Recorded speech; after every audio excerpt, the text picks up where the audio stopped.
Assalamualaikum warahmatullahi wabarakatuh.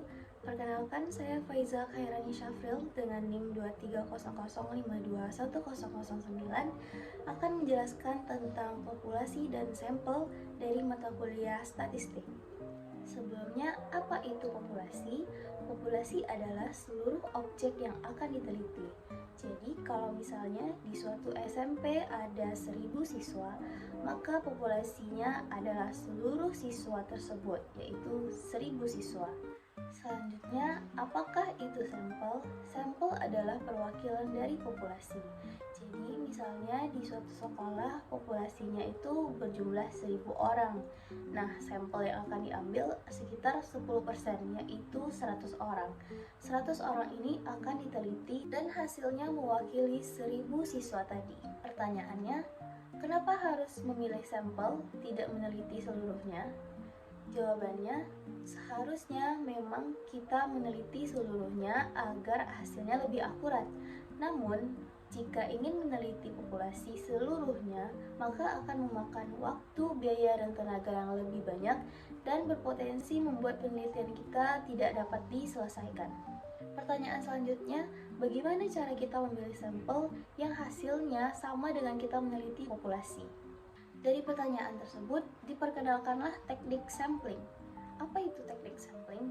Teknik sampling adalah cara atau metode di mana kita memilih sebagian dari anggota populasi agar hasil penelitian tetap relevan dan representatif. Teknik sampling ini penting untuk kita perhatikan, karena jika salah memilih teknik sampling, maka hasil yang kita dapatkan bisa tidak akurat. Ada dua jenis teknik sampling. Yang pertama adalah probability sampling atau secara acak, dan yang kedua non-probability sampling atau secara tidak acak. Probability sampling sendiri dibagi menjadi 4. Yang pertama, sample random sampling, di mana dipilih secara acak seperti kita memilih pemenang dalam undian. Yang kedua, stratified random sampling, di mana dari populasi tersebut kita bagi berdasarkan kategori seperti kelas ataupun umur. Nanti dari masing-masing kategori tersebut kita ambil sampelnya. Yang ketiga, cluster sampling, di mana kita mengambil satuan kelompok, misalnya kelas atau wilayah, lalu kita mengambil seluruh anggota dari kelompok tersebut untuk menjadi sampel. Yang keempat, systematic sampling, di mana kita mengambil sampel berdasarkan urutan. Misal, kita mengambil sampel berdasarkan siswa nomor urut 10 di absen. Ini sampling yang kedua adalah non-probability sampling atau tidak secara acak, di mana misalnya kita mengambil sampel berdasarkan siswa yang kita kenal atau siswa yang mudah kita jangkau. Non-probability sampling dibagi menjadi 4. Yang pertama, purposive sampling, di mana kita memilih sampel berdasarkan tujuan tertentu. Misalnya, kita memilih sampel pada siswa yang pernah mengikuti lomba bahasa Jepang.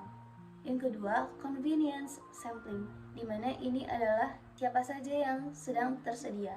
Jadi misalnya kita sedang mencari data, nah para siswa tersebut kebetulan sedang nongkrong di kantin, maka mereka lah yang akan menjadi sampel kita. 3. Quota sampling.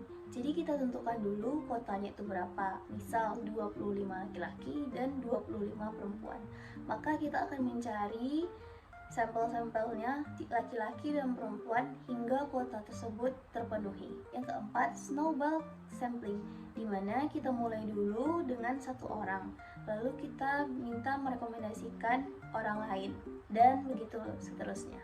Baik, sekian penjelasan yang bisa saya sampaikan mengenai populasi dan sampel. Lebih kurangnya mohon maaf. Assalamualaikum warahmatullahi wabarakatuh.